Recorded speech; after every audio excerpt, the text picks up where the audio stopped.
الحمد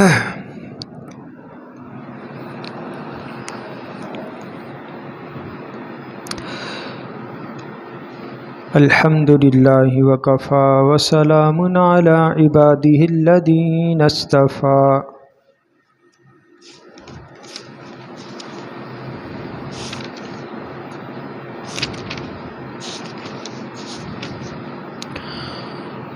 أما بعد فأعوذ بالله من الشيطان الرجيم. قال الله تعالى في القرآن المجيد والفرقان الحميد: لقد كان لكم في رسول الله أسوة حسنة لمن كان يرجو الله واليوم الآخر وذكر الله كثيرا. وقال النبي صلى الله عليه وسلم: أليس لكم في أسوة. صدق الله وصدق رسوله النبي الكريم، ونحن على ذلك لمن الشاهدين والشاكرين، والحمد لله رب العالمين. إن الله وملائكته يصلون على النبي يا أيها الذين آمنوا صلوا عليه وسلموا تسليما. اللهم صل على محمد وعلى آل محمد كما صليت على إبراهيم وعلى آل إبراهيم إنك حميد مجيد. اللهم بارك على محمد وعلى آل محمد كما باركت على إبراهيم وعلى آل إبراهيم إنك حميد مجيد. وقال ربكم ادعوني أستجب لكم. رب اشرح لي صدري ويسر لي أمري واحلل عقدة من لساني وعليكم السلام يفقهوا قولي واجعل لي وزيرا من أهلي.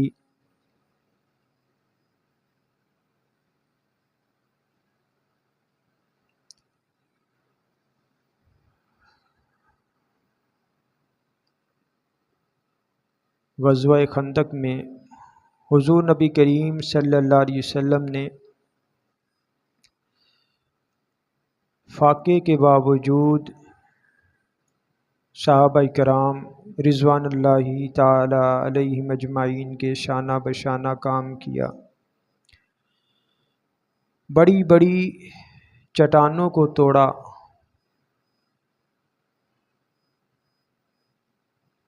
حضور نبی کریم صلی اللہ علیہ وسلم مٹی اٹھا اٹھا کر دور لے جاتے رہے.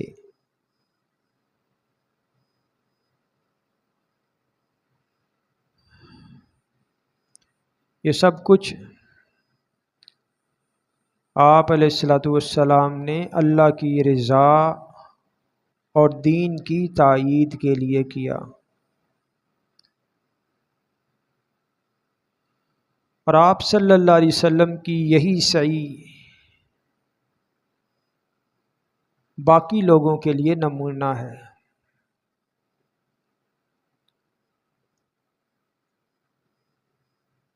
یہ تو جہاد کا موقع تھا،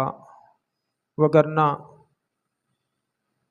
زندگی کے ہر موڑ پر تمام نشست و برخاست، حرکت و سکون، نشیب و فراز، صلح ہو یا جنگ، غرض کے ہر معاملہ میں، چاہے وہ خانگی ہو یا کاروباری ہو، انفرادی ہو یا اجتماعی ہو، وہ معاملہ خلوت کا ہو یا جلوت کا ہو، اللہ کے نبی امت کے لیے بہترین نمونہ ہے.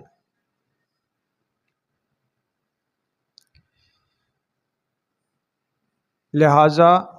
جو لوگ بزدلی کا مظاہرہ کرتے ہوئے مشقت اٹھانے سے گریز کرتے ہیں، انہیں نبی صلی اللہ علیہ وسلم کی ذات کا نمونہ دیکھنا چاہیے کہ اگر اللہ کے نبی حضور نبی کریم صلی اللہ علیہ وسلم اس قدر مصائب برداشت کر رہے ہیں تو باقی لوگ کیوں نہیں کر سکتے؟ امام ابو بکر جساس رحمہ اللہ فرماتے ہیں کہ جس کام کو حضور نبی کریم صلی اللہ علیہ وسلم نے فرض یا واجب سمجھ کر کیا ہے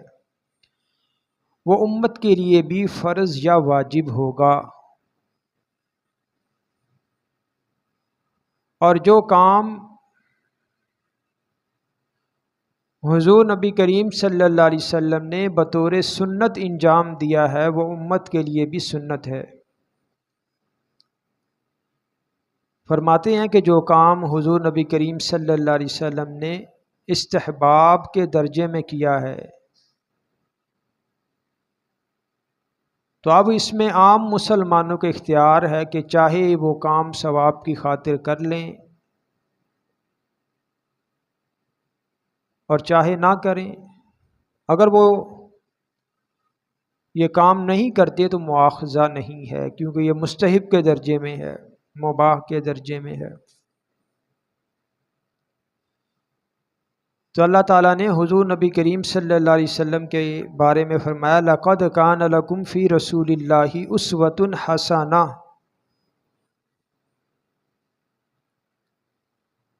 اب ظاہراً ہمارے ہاں اس آیت مبارکہ کی اشاعت اور تعلیم بہت عام ہے۔ سیرت النبی صلی اللہ علیہ وسلم کا کوئی سیمینار ہو یا میلاد کی کوئی محفل ہو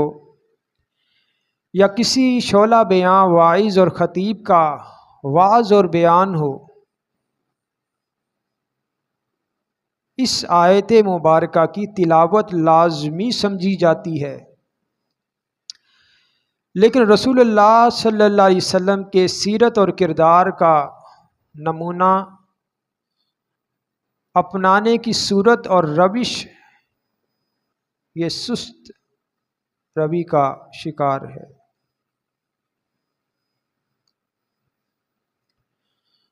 ہم حضور نبی کریم صلی اللہ علیہ وسلم کی سنتوں پر جو آپ کی روزمرہ کی سنتیں ہیں ان پر عمل کرنے کی کوشش کرتے ہیں، بڑی اچھی بات ہے، مگر اس سے بھی اچھی بات اور اصل مقصد اور بڑی سنت کہ ہم اپنے معاشی معاملات، کاروباری معاملات، لین دین کے معاملات، قانونی معاملات، خانگی معاملات کو بھی سنت کے مطابق پورا کرنے کی کوشش کریں۔ اللہ تعالی ہم سب کو اس میں کامیابی عطا فرمائے۔ حضور نبی کریم صلی اللہ علیہ وسلم کا اتباع تمام مسلمانوں پر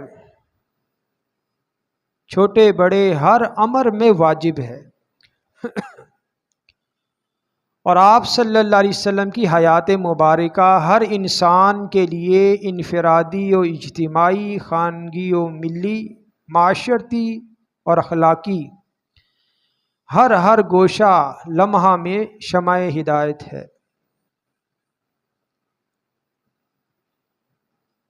حضور نبی کریم صلی اللہ علیہ وسلم کا اسم گرامی اسماء النبی میں حرف الف سے شروع ہونے والے ناموں میں ایک نام اسوۃ حسنہ، اس سے متعلق چند احادیث، قرآن کریم کی چند آیات وہ میں نے آپ کے سامنے گزشتہ مجلس میں کی۔ صحیح مسلم شریف میں سعید بن قتادہ حضرت زرارہ رضی اللہ تعالیٰ عنہ سے روایت کرتے ہیں کہ سعد بن ہشام بن عامر نے اللہ تعالیٰ کے راستے میں جہاد کا ارادہ کیا اور مدینہ منورہ آ گئے اور اپنی زمین وغیرہ بیچنے کا ارادہ کیا تاکہ اس کے ذریعے اسلحہ اور گھوڑے وغیرہ خرید لیں جہاد کے لیے، اور مرتے دم تک روم والوں سے جہاد کریں۔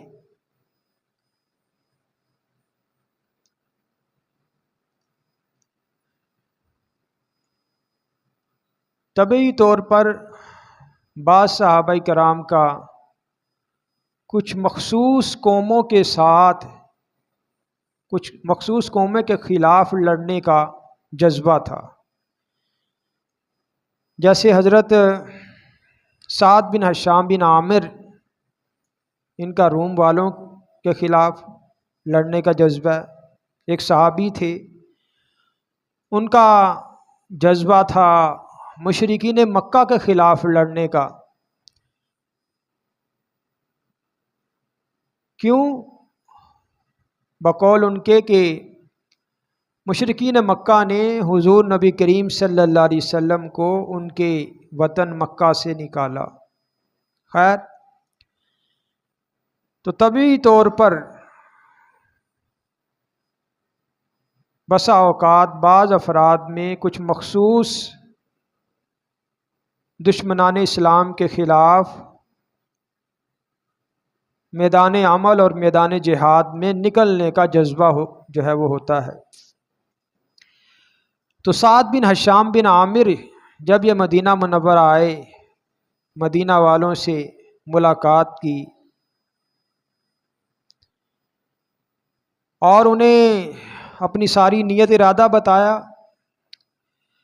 تو ان لوگوں نے حضرت سعد کو اس طرح کرنے سے منع کیا اور انہیں بتایا کہ اللہ کے نبی کی حیات طیبہ میں 6 آدمیوں نے اس طرح کرنے کا ارادہ کیا تھا، تو اللہ کے نبی نے انہیں بھی ایسا کرنے سے روک دیا تھا۔ آپ نے فرمایا تھا الیسا فی اسوہ، یہ اسوہ کا جو تلفظ ہے، جیسے قرآن کریم میں آتا ہے لقد کان لکم فی رسول اللہ اسوۃ حسنہ، اسوہ کا ایک تلفظ وہ اسوہ بھی ہے۔ خیر، تو فرماتے کہ 6 افراد نے حضور نبی کریم صلی اللہ علیہ وسلم کی حیات مبارکہ میں، حیات طیبہ میں اس قسم کا ارادہ کیا، تو حضور نے انہیں روک دیا تھا۔ آپ نے فرمایا الیس فی اسوہ، کیا تمہارے لیے میری زندگی میں نمونہ نہیں ہے؟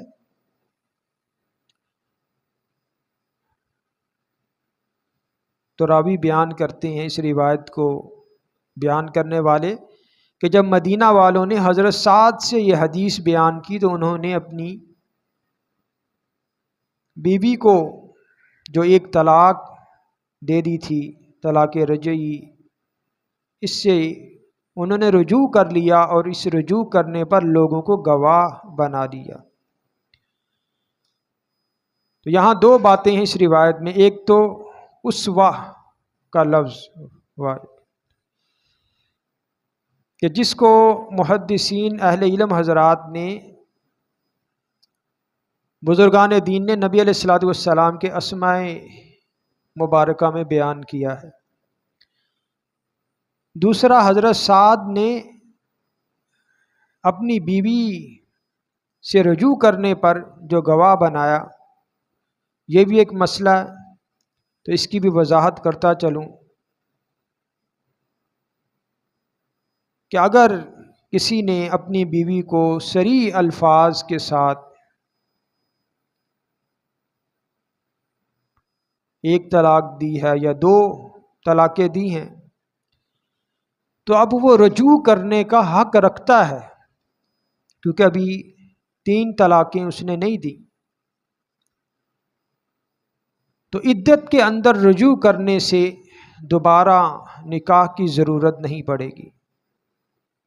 لیکن اگر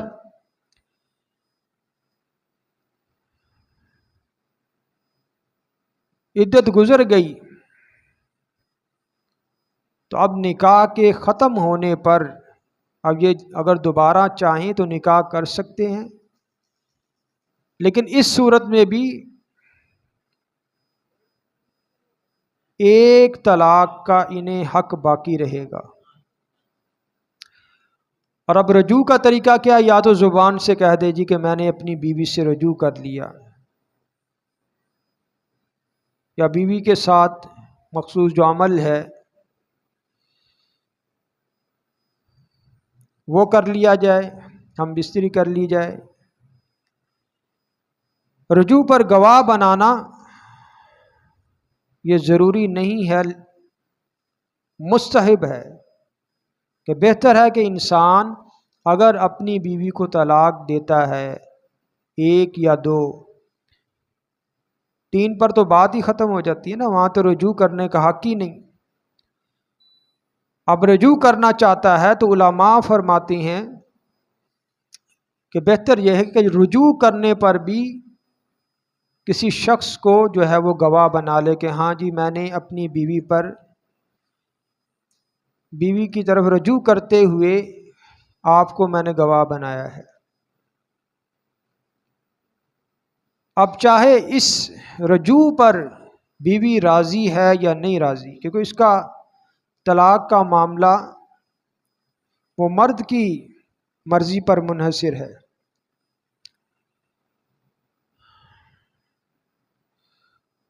اور علماء فرماتے ہیں نہ ہی یہ ضروری ہے کہ رجوع کے لیے، رجوع کے جو الفاظ اس نے کہے ہیں وہ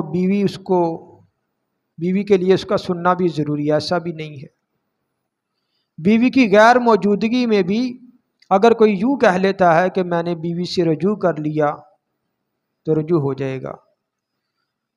اور مستحب ہے کہ اس رجوع پر کیا ہے گواہ بنا لیا جائے۔ تو خیر حضرت سعد رضی اللہ تعالیٰ عنہ نے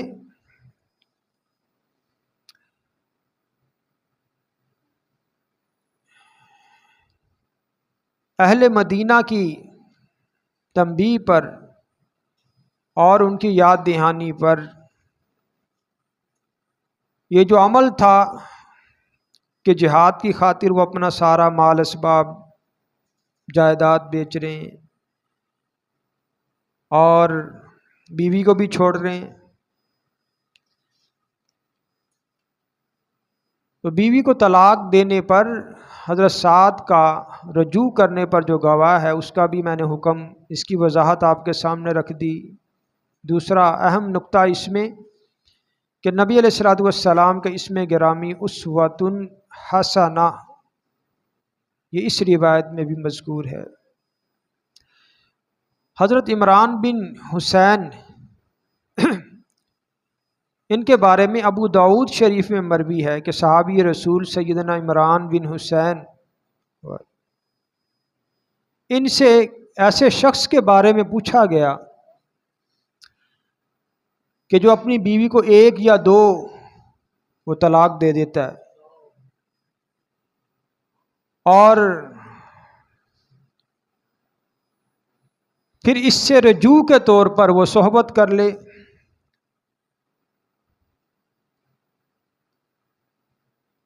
اور نہ تو اس نے رجوع کرنے پر کوئی گواہ بنایا اور نہ ہی اس نے طلاق دینے پر کوئی گواہ بنایا، تو ایسے شخص کے بارے میں عمران بن حسین رضی اللہ تعالیٰ عنہ سے پوچھا گیا، تو انہوں نے کہا کہ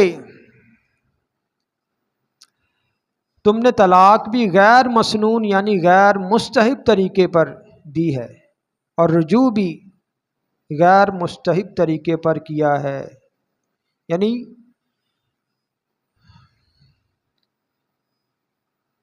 طلاق دینے پر اور اگر طلاق کے بعد رجوع کیا ہے تو اس پر گواہ بنانا یہ مستحب ہے۔ بہتر یہ ہے کہ انسان جب طلاق دے تو اس پر بھی گواہ بنا لے، اور اگر طلاق دینے کے بعد اپنی بیوی سے رجوع کرتا ہے تو اس پر بھی اسے گواہ بنانا اس کے لیے بہتر ہے۔ آج کل تو یہ معاملات اور یہ نکاح کے طلاق کے معاملات ایسے باریک اور تفصیل کے ساتھ اس میں شرعی احکام ہیں، لیکن ہم لوگ ان کا خیال ہی نہیں کرتے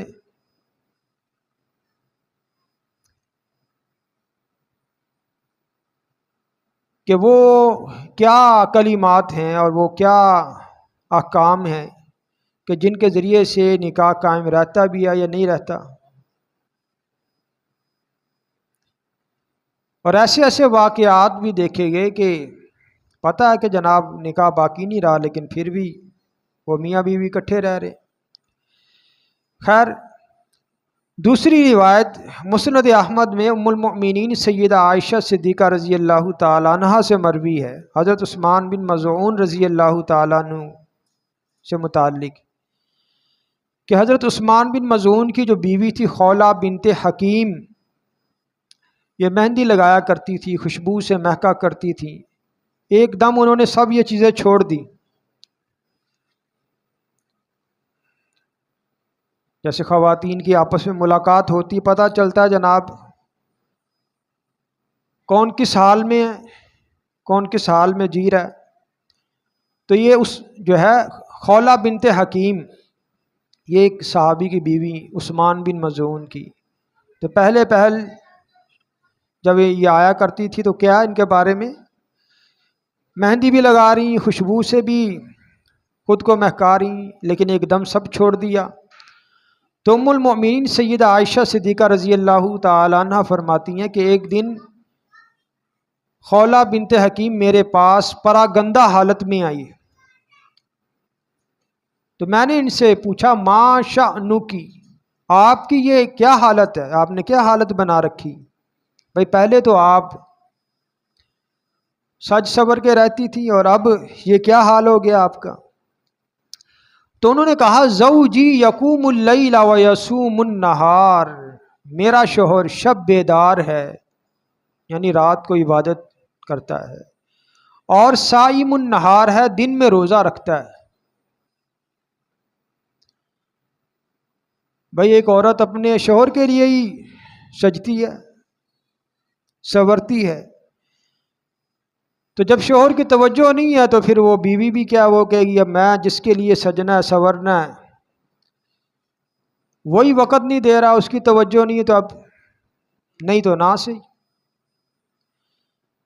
تو ام المؤمنین سیدہ عائشہ صدیقہ رضی اللہ تعالی عنہ فرماتی ہیں تھوڑی دیر بعد حضور نبی کریم صلی اللہ علیہ وسلم میرے پاس تشریف لائے، تو میں نے رسول اللہ صلی اللہ علیہ وسلم کو یہ بات ذکر کی کہ عثمان بن مظعون کی جو بیوی ہیں خولہ بنت حکیم، ان کے ساتھ یہ معاملہ ہوا۔ پہلے تو وہ کافی سجتی تھی، سنورتی تھی، خوشبو لگاتی تھی، مہندی لگاتی تھی، لیکن اب انہوں نے یہ سارے معاملات چھوڑ دیے۔ کہتی ہیں کہ میرا شوہر رات کو عبادت کرتا ہے، دن میں روزہ رکھتا ہے۔ تو نبی علیہ الصلوۃ والسلام عثمان بن مظعون سے ملے اور فرمایا یا عثمان ان الرہبانیۃ لم تکتب علینا، فرمایا عثمان ہم پر رہبانیت فرض نہیں کی گئی کہ سب کچھ چھوڑ چھاڑ کے بس اللہ کی عبادت پہ لگ جائیں، یہ ہم پر فرض نہیں ہے۔ فرمایا افا ما لکا فیا اسوہ، کیا میری ذات میں تمہارے لیے اسوہ حسنہ نہیں ہے؟ فواللہ انی اخشاکم للہ واحفظکم لحدودہ، فرمایا اللہ کی قسم میں تم سب سے زیادہ اللہ سے ڈرنے والا ہوں اور اللہ کی حدود کی حفاظت کرنے والا ہوں۔ بتایا کہ میں نے نکاح بھی کیے ہیں، خانگی معاملات بھی ہیں۔ حضور نبی کریم صلی اللہ علیہ وسلم کی حیات مبارکہ کو دیکھیں، ہر زندگی کے ہر شعبے سے متعلق رہنمائی کرتا ہوا فرمان نبی صلی اللہ علیہ وسلم کا وہ موجود ہے۔ حضور نبی کریم صلی اللہ علیہ وسلم مسجد میں بھی وقت دے رہے ہیں، گھر میں بھی وقت دے رہے ہیں، اجتماعی معاملات، جہاد بھی کر رہے ہیں، لشکر تیار ہو رہے ہیں، ازواج مطہرات کے ساتھ بھی ہیں، صحابہ کرام کے درمیان بھی بیٹھے ہیں۔ کس قدر حضور نبی کریم صلی اللہ علیہ وسلم نے حقوق کی پاسداری کر کے امت کو آگاہ کیا کہ ذمہ داریاں نبھانی ہیں۔ تو آپ نے سیدنا عثمان بن مظعون رضی اللہ تعالیٰ عنہ سے فرمایا کہ اے عثمان، ہم پر رہبانیت فرض نہیں ہے، افا ما لک فی اسوہ، کیا میری ذات میں تمہارے لیے اسوہ حسنہ نہیں ہے؟ میرے استاد ہیں یہاں پہ حکمت میں، تو میں ان کے پاس سیکھنے جایا کرتا تھا۔ تو اس دوران ایک عورت آئی، وہ اپنی تشخیص کے لیے نا دوا لینے کے لیے آئی، تو ہمارے جو استاد ہیں ان کو پھر وہ پوچھتے ہیں، نبض دیکھتے ہیں، پوچھتے ہیں بھئی اگر کوئی عورت ہے اس سے پوچھیں گے، نام پوچھیں گے، عمر کیا ہے آپ کی، آپ کا شوہر کیا کرتے ہیں، بچے کتنے ہیں۔ تو اس سے پوچھا شوہر کیا کرتے ہو، کہنے لگی کہ وہ نا باہر گئے ہوئے، بیرون ملک گئے ہوئے،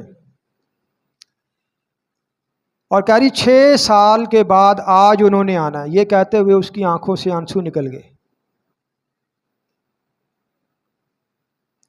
سب کچھ پیسہ نہیں ہے، ہم سمجھتے سارا کچھ یہ پیسہ ہی ہے۔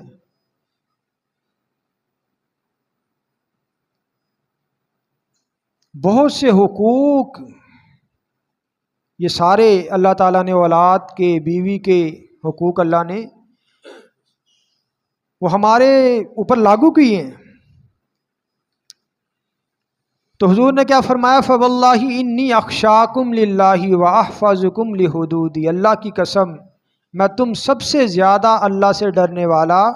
اور اللہ کی حدود کی حفاظت کرنے والا ہوں۔ سنن کبریٰ امام بہقی میں مسلم شریف کے حوالے سے عبداللہ بن رباح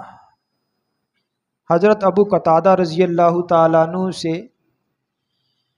صحابہ کرام رضوان اللہ تعالیٰ علیہ مجمعین کے ایک سفر کی جو ہے وہ رودات بیان کرتے ہیں کہ فمال النبی صلی اللہ علیہ وسلم عن الطریق فوضع رأسہ، کہ دوران سفر نبی علیہ الصلوۃ والسلام ایک مرتبہ راستے سے تھوڑا ہٹ گئے،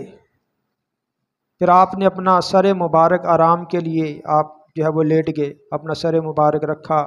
لیٹ گئے۔ فرمایا احفظوا علینا صلاتنا، ہماری نماز کا خیال رکھنا، یعنی ہم سو تو رہے ہیں، ذرا نماز کا بھی خیال رکھنا، وقت نہ نکل جائے۔ فکان اول من استيقظ النبی صلی اللہ علیہ وسلم، سب سے پہلے بیدار ہونے والے وہ حضور نبی کریم صلی اللہ علیہ وسلم تھے، یعنی سو کے جب اٹھے تو سب سے پہلے حضور صلی اللہ علیہ وسلم اٹھے۔ والشمس فی ظہرہ، سورج نکل چکا تھا، یعنی فجر کا وقت، فجر کی جو نماز پڑھنی تھی وہ پڑھی نہیں وقت پہ، وہ ایسی تھکان تھی سفر کی۔ تو راوی فرماتے، روایت کرنے والے، کہ ہم سب گھبرا کر بیدار ہوئے۔ حضور صلی اللہ علیہ وسلم نے فرمایا ارکبوا، سواریوں پہ سوار ہو کے نکلو۔ فرماتے فسرنا حتی ارتفعت الشمس، ہم چل پڑے یہاں تک کہ سورج اچھی طرح روشن ہو گیا۔ ثم دعا بمیضاءۃ کانت معی، فرماتے ہیں کہ آپ صلی اللہ علیہ وسلم نے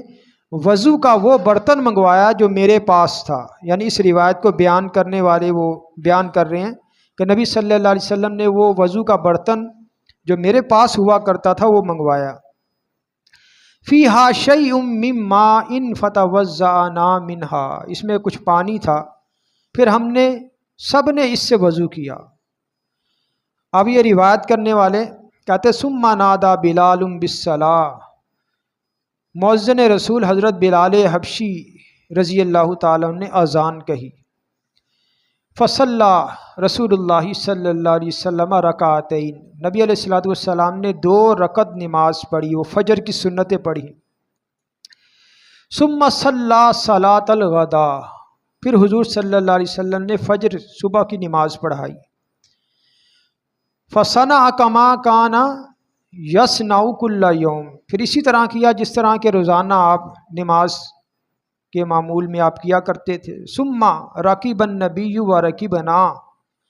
حضور صلی اللہ علیہ وسلم پھر اپنی سواری پہ سوار ہوئے اور ہم بھی اپنی سواریوں پہ سوار ہوئے، چل پڑے سفر کے لیے۔ فجعل بعضنا یحمس الی بعض ما کفارۃ ما صنعنا بتفریطنا فی صلاتنا، کہتے ہم میں سے بعض صحابہ نے ایک دوسرے سے سرگوشیاں کرنا شروع کر دیں کہ ہم نے جو نماز میں کوتاہی کی ہے اس کا کفارہ کیا ہوگا۔ بھائی ہم نے تو نماز وقت میں پڑھی نہیں، اب اس کا کیا کفارہ ہوگا؟ تو صحابی فرماتے آپ نے ہمیں دیکھ کر پوچھا ما ھذا الذی تحمسون دونی، یہ تم کیا سرگوشیاں کر رہے ہو، آپس میں کیا باتیں کر رہے ہو؟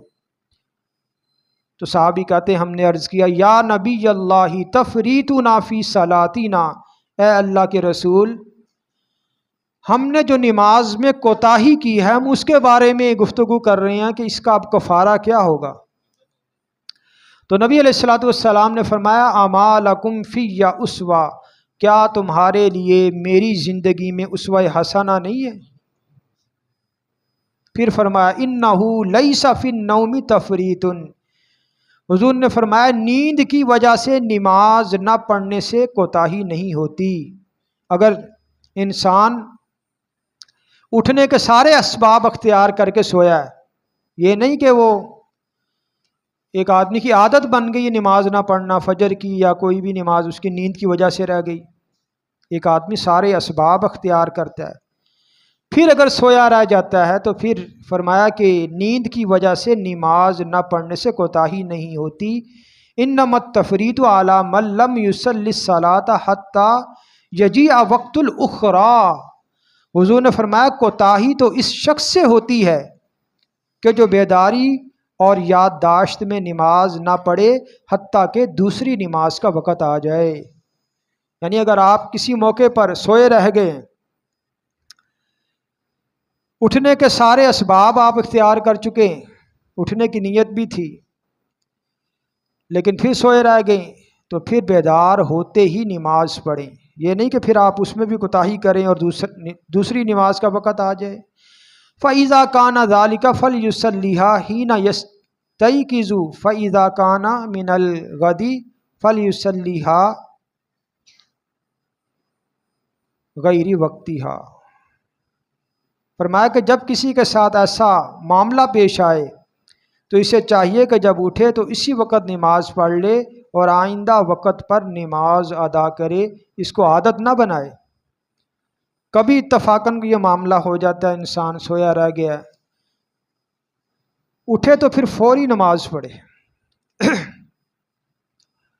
اب یہاں پہ قضا نماز کا جو معاملہ ہے اور جو مسئلہ ہے اس کی بھی وضاحت جو ہے وہ کرتا چلوں کہ نبی علیہ الصلوۃ والسلام کے فرامین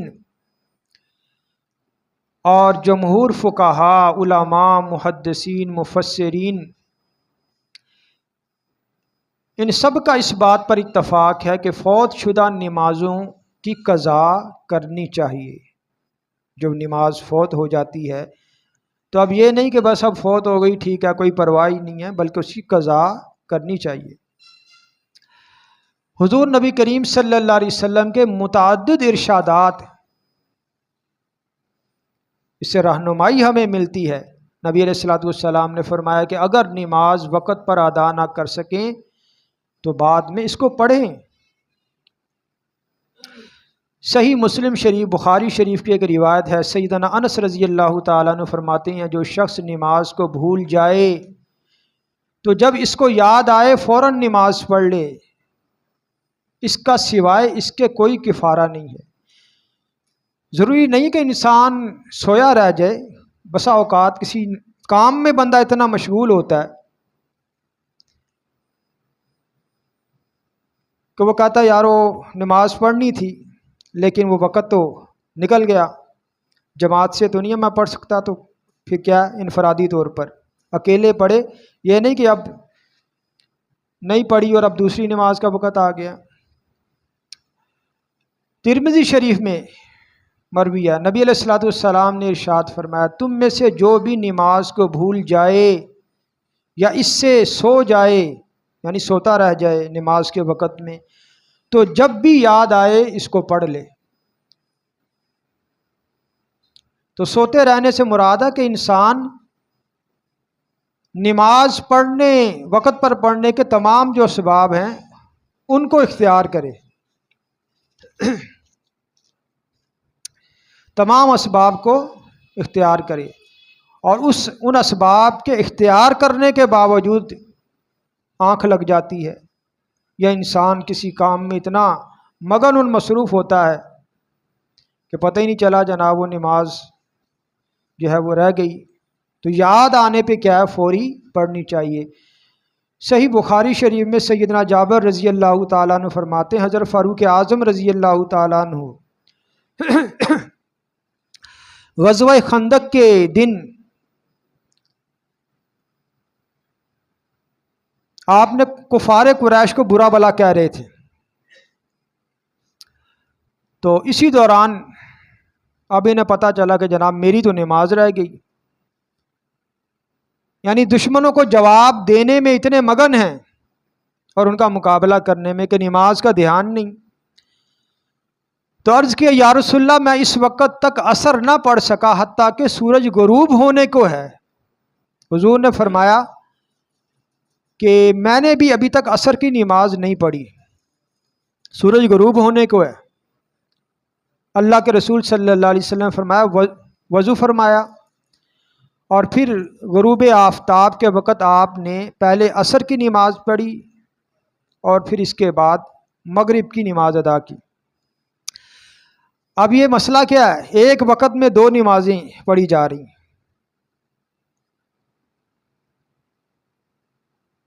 یہ بڑا ایک اہم مسئلہ ہے کہ حضور صلی اللہ علیہ وسلم نے پہلے عصر کی نماز پڑھی مغرب کے وقت کے اندر، وہ وقت ختم ہوا، ساتھ ہی مغرب کی نماز ادا کی۔ تو اس میں یاد رکھیے گا کہ جس آدمی کے ذمے کوئی کسی نماز کی قضا باقی نہیں ہے، یعنی بالغ ہونے کے بعد سے اس نے کوئی نماز قضا کی نہیں ہے، ایسے بھی ہوتے خوش نصیب کہ جنہوں نے بالغ ہوتے ہی جناب نماز پڑھنا شروع کی اور ساری زندگی انہوں نے ہر نماز کو وقت پہ ادا کرتے ہیں۔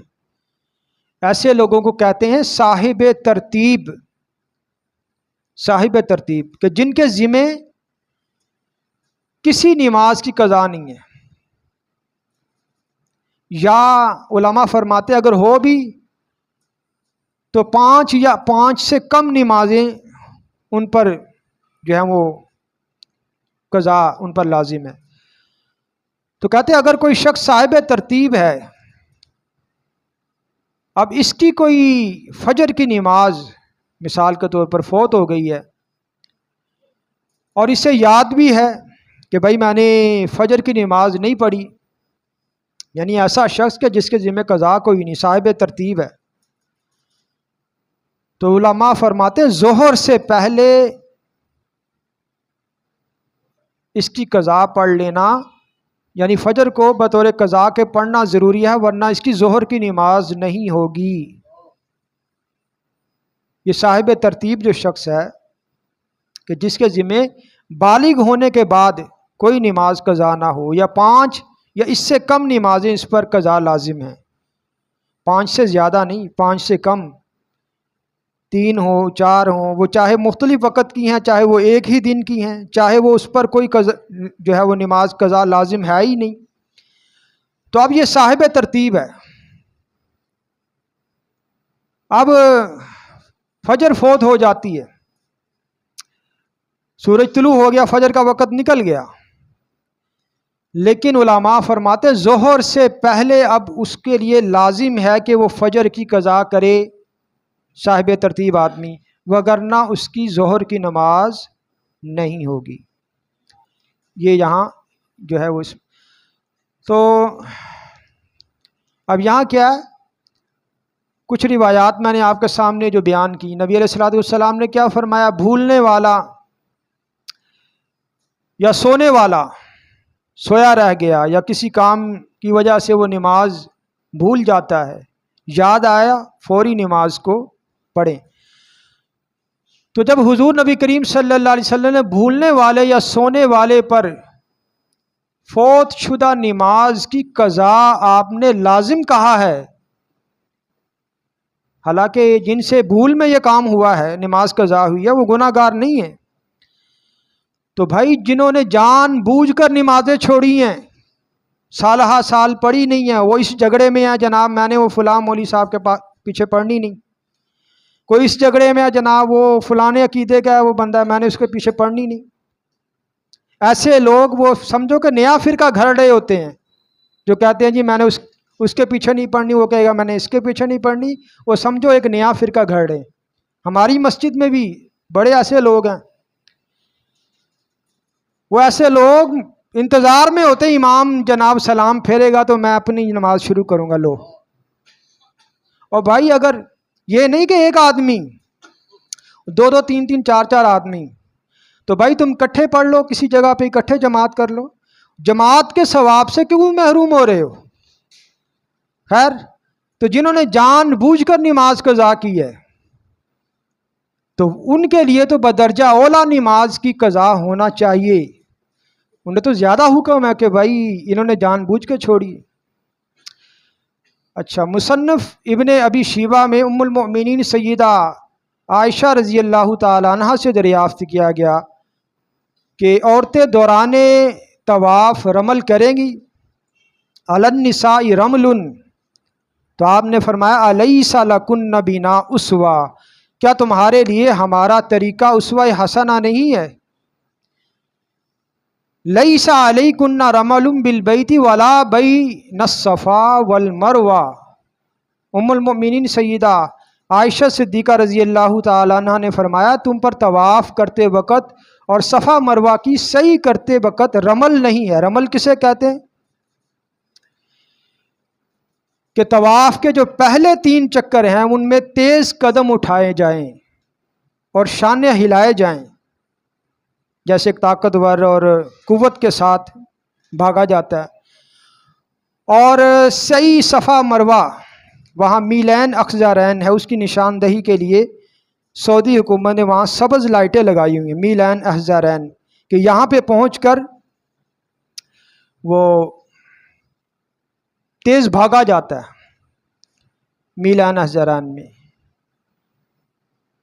تو طواف کے پہلے جو 3 چکر ہیں جن میں رمل کرنا ضروری ہے، عورتوں کے لیے یہ حکم نہیں ہے۔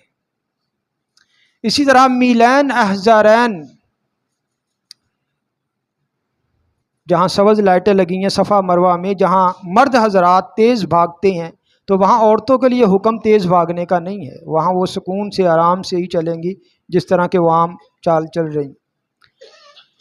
خیر، تو یہاں بھی کیا اسوہ کا لفظ جو ہے موجود ہے۔ مسند احمد میں ام المؤمنین سیدہ عائشہ صدیقہ رضی اللہ تعالی عنہ فرماتی ہیں، ان سے مروی ہے،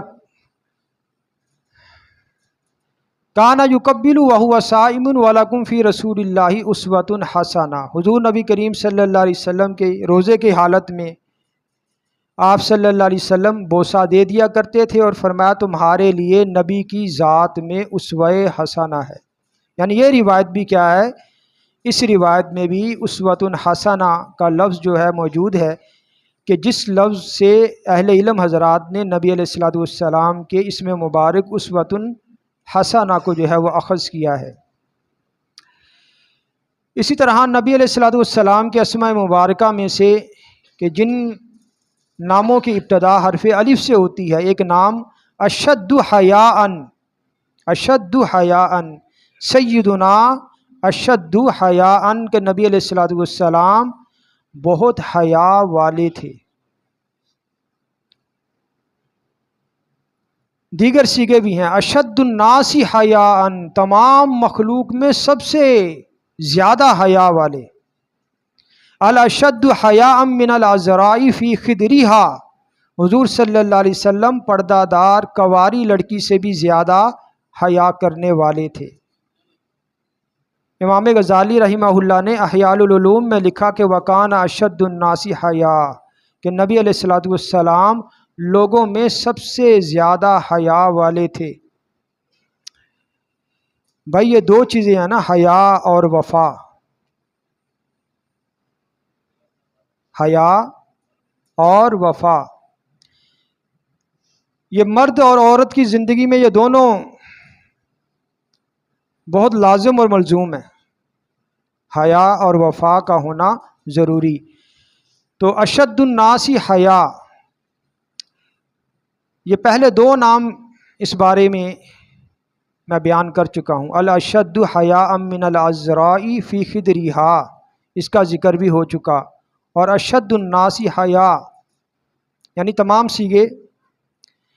ہم مانا ہے کہ نبی علیہ الصلوۃ والسلام بہت زیادہ حیا والے تھے۔ اسی طرح دیگر ناموں میں ایک نام اشد الناس بأسا، کہ نبی علیہ الصلوۃ والسلام لوگوں میں سب سے زیادہ جنگجو تھے، بہادر تھے۔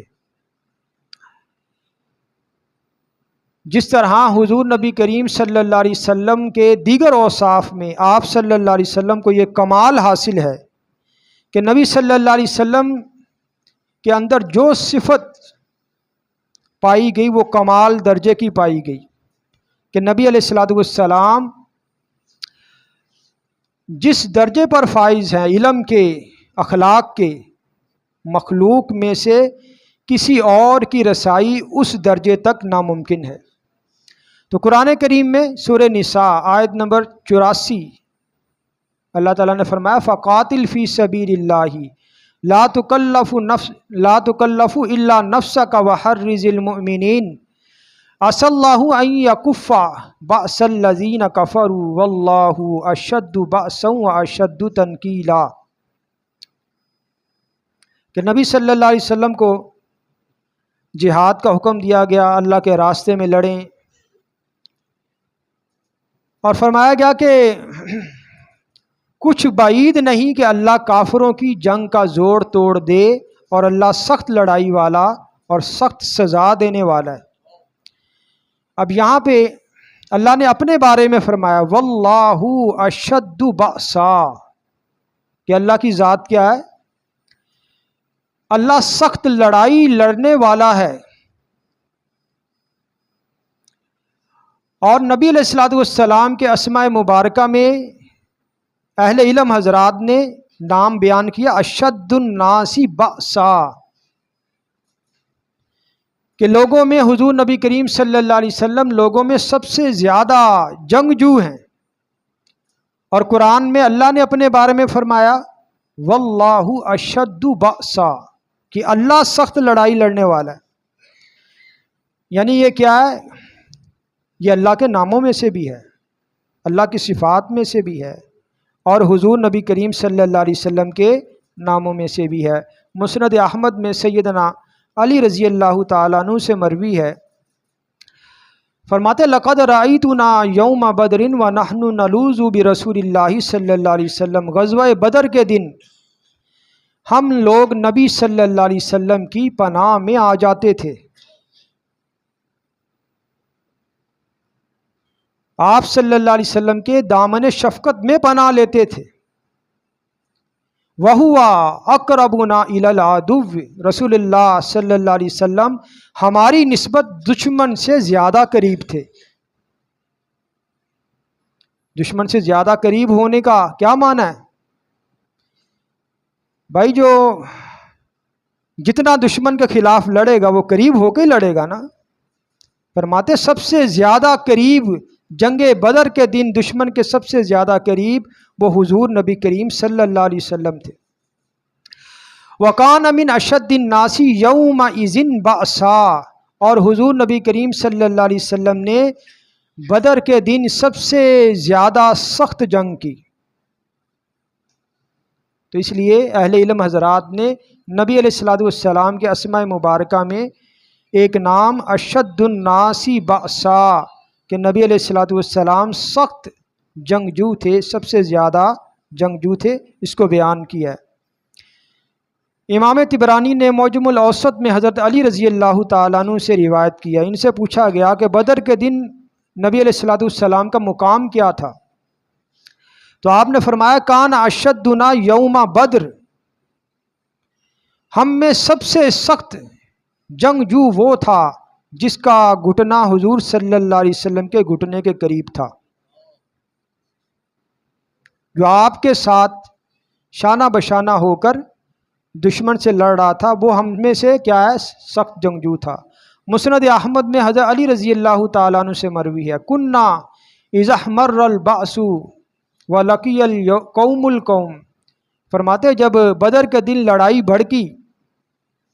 اور لشکر آپس میں ٹکرائے، اتقینا برسول اللہ صلی اللہ علیہ وسلم فما یکون منا احد ادنا من القوم منہ، کہتے ہم لوگ